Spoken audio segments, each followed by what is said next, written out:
आइए आप सभी का स्वागत है आपके अपने चैनल पटेल जी पर। आज हम लोग 9th का फर्स्ट चैप्टर, जैसा कि आपको दिख रहा है हमारे इस स्क्रीन पर, मैटर इन आवर सराउंडिंग्स के बारे में पढ़ेंगे। मैटर इन आवर सराउंडिंग्स के बारे में पढ़ेंगे। इसका एक पार्ट हम लोग पहले देख चुके हैं, उसका लिंक मैं आपको डिस्क्रिप्शन में दे दूंगा। मैटर इन आवर सराउंडिंग्स के बारे में पढ़ेंगे, ठीक है। तो आइए स्टार्ट करते हैं आज का वीडियो। तो आइए स्टार्ट करते हैं आज का हमारा टॉपिक, ठीक है। पिछले वीडियो में हम लोग सॉलिड स्टेट तक पढ़े थे, आज हमको पढ़ना है लिक्विड स्टेट, ठीक है। तो लिक्विड स्टेट में देखेंगे the characteristics of liquid state, मतलब लिक्विड स्टेट के, मैटर के लिक्विड स्टेट के क्या क्या गुण हैं उसको देखेंगे। The characteristics of liquid state are have fluidity that is they are not rigid. मतलब क्या होता है, इसमें फ्लूइडिटी होता है जिसके कारण ये रिजिड नहीं होता है, ठीक है। अगला बात करेंगे लो कंप्रेसिबिलिटी। लो कंप्रेसिबिलिटी मतलब इसको कंप्रेस करने का चांसेस बहुत लेस होता है, बहुत कम होता है। अगला बात है no definite shape and boundaries, ठीक है। इसका कोई भी लिक्विड का जो है कोई भी डिफिनिट शेप नहीं होता। इसको आप जैसे वेसल में, जैसे बर्तन में रख दीजिएगा वैसा ही शेप ले लेगा। लिक्विड का कोई डिफिनिट शेप नहीं होता है, ठीक है। लिक्विड रिजिड नहीं होता है। लिक्विड कंप्रेसिबिलिटी मतलब इसका कम होता है, और इसको आप जैसे वेसल में रखिएगा, जैसे बर्तन में रखिएगा वैसा ही शेप ले लेगा। तो चलते देखते हैं। No definite shape and boundaries they take the shape of vessels, मतलब जैसे बर्तन में रख दीजिए वैसा ही आकार ले लेगा। आगे बात करते हैं हैव डिफिनिट वॉल्यूम, लेकिन इसका वॉल्यूम जो होता है, आयतन वॉल्यूम, वो क्या होता है, डिफिनिट होता है, निश्चित होता है। आगे बात करते हैं फोर्सेज। अब ये देखिए इंपॉर्टेंट पॉइंट है, forces of attraction between the particles of liquid keeps the volume same. देखिए forces of attraction objective question के लिए कर दिए हैं, ठीक है। आप इसको नोट कर लीजिएगा, इसका नोट्स अच्छे से बना लीजिएगा। तो force of attraction between the particles, force of attraction between the particles of liquid keeps the volume same, keeps the volume same. मतलब क्या होता है, लिक्विड के पार्टिकल्स के बीच का फोर्स ऑफ अट्रैक्शन, यानी फोर्स ऑफ अट्रैक्शन के कारण ही क्या होता है कि इसका जो वॉल्यूम होता है, लिक्विड का जो वॉल्यूम होता है वो सेम होता है। आगे बात करते हैं the gases from the atmosphere. The gases from the atmosphere कहने का मतलब है oxygen and carbon dioxide. The gases from the atmosphere, oxygen, carbon dioxide, nitrogen, ठीक है। तो the gases from the atmosphere diffuse and dissolve in water.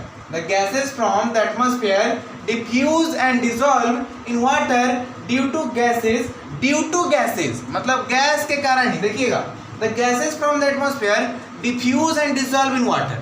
जो atmosphere का gas है, ऑक्सीजन है, कार्बन डाइऑक्साइड है, नाइट्रोजन है, वो डिफ्यूज होता है और डिसॉल्व होता है वाटर में due to the gases aquatic plants, and animals are able to survive. Due to gases aquatic plants and animals are able to survive, मतलब गैसों के कारण ही जो भी एक्वेटिक प्लांट होते हैं, जलीय पौधे, एक्वेटिक एनिमल्स होते हैं, जलीय जीव, वो उस वाटर में सर्वाइव कर पाते हैं। आगे बात करते हैं diffusion is much more in liquids than in solids. Diffusion जो होता है वो सॉलिड की अपेक्षा लिक्विड में ज़्यादा होता है due to free movements of particles of liquid. ऐसा क्यों होता है, तो ये लिक्विड का जो पार्टिकल होता है वो फ्री मूवमेंट करता है। फ्री मूवमेंट करने के कारण ही क्या होता है, इसमें डिफ्यूजन जो होता है, डिफ्यूजन वो लिक्विड में सॉलिड की अपेक्षा ज़्यादा होता है, ठीक है।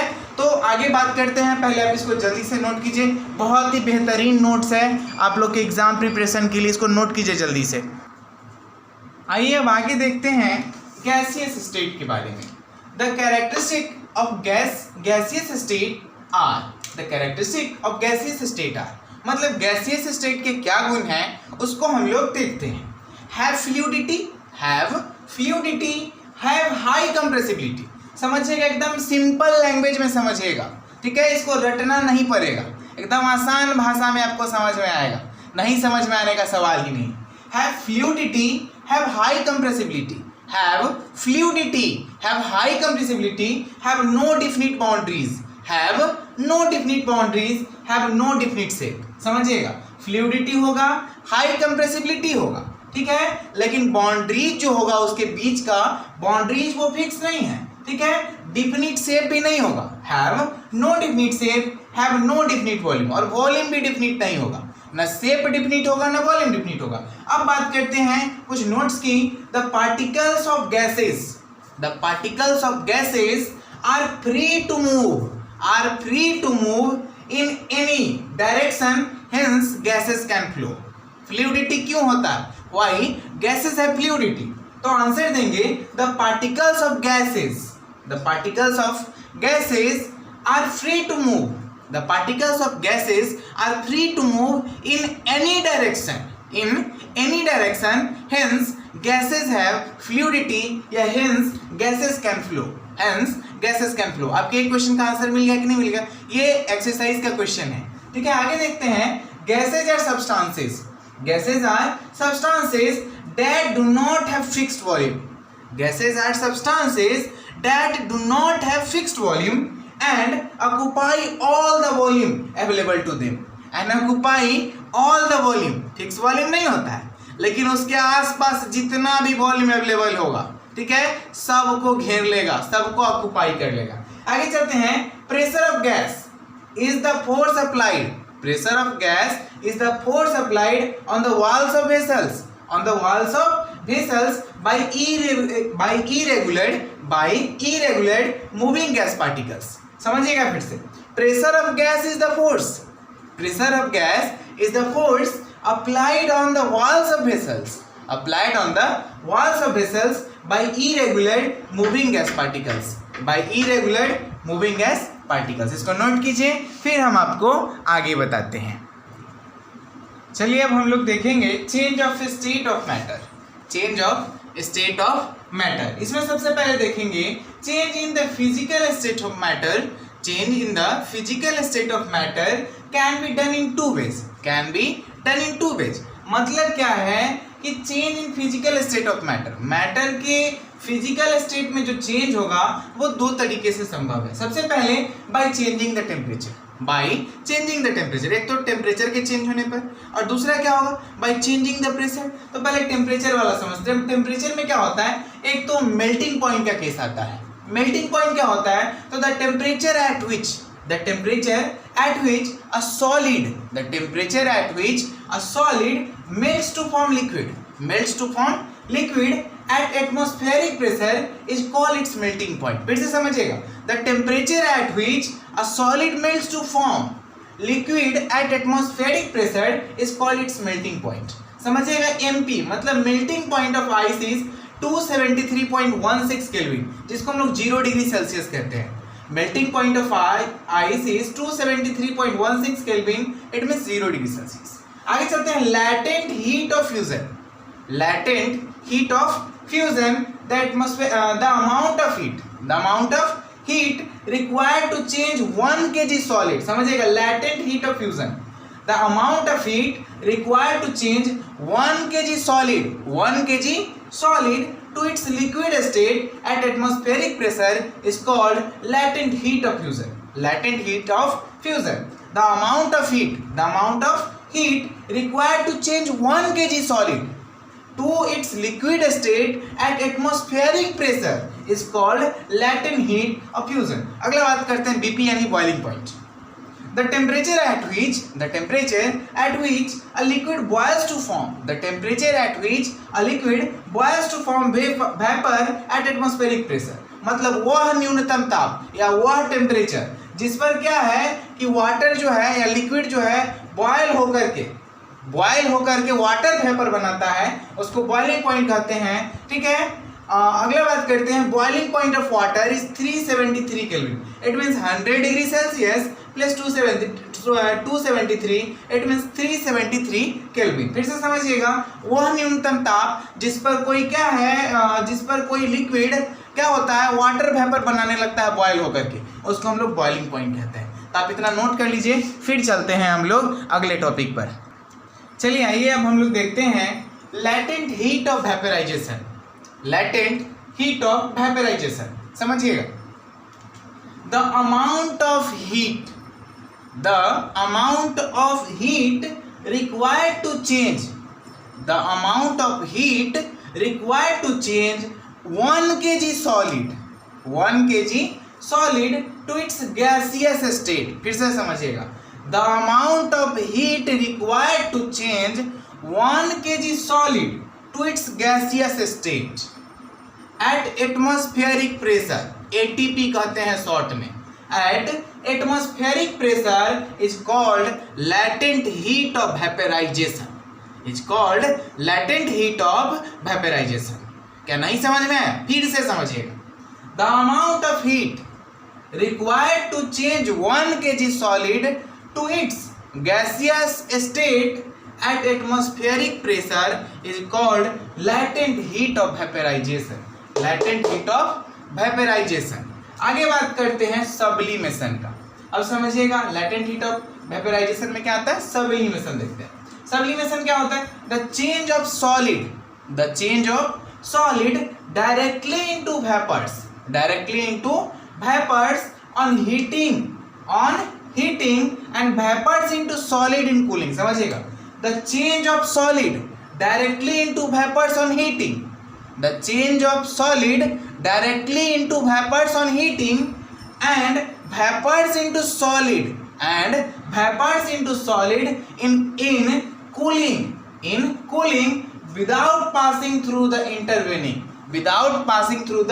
intervening liquid state is called sublimation। फिर से समझिएगा, the change of solid directly into vapors on heating and vapors into solid in cooling without passing through the intervening liquid state is called sublimation, liquid state is called sublimation। अगला topic देखते हैं, effect of change of pressure. ये दूसरा बात है, दो factor क्या करता था, अफेक्ट करता था, तो दूसरा फैक्टर क्या है, effect of change of pressure. पहले हम लोग effect of change of temperature पर है, अब पर है प्रेशर। इसमें 4 बातें हैं, 4 बात ध्यान रखिएगा, सारा क्वेश्चन बन जाएगा आपसे। If we compress gas in a cylinder, if we compress gas in a cylinder, the distance between the particles of gas, the distance between the particle of gas is reduced and finally gas is liquefied on lowering temperature, and finally gas is liquefied on lowering temperature, and finally gas is liquefied on lowering temperature।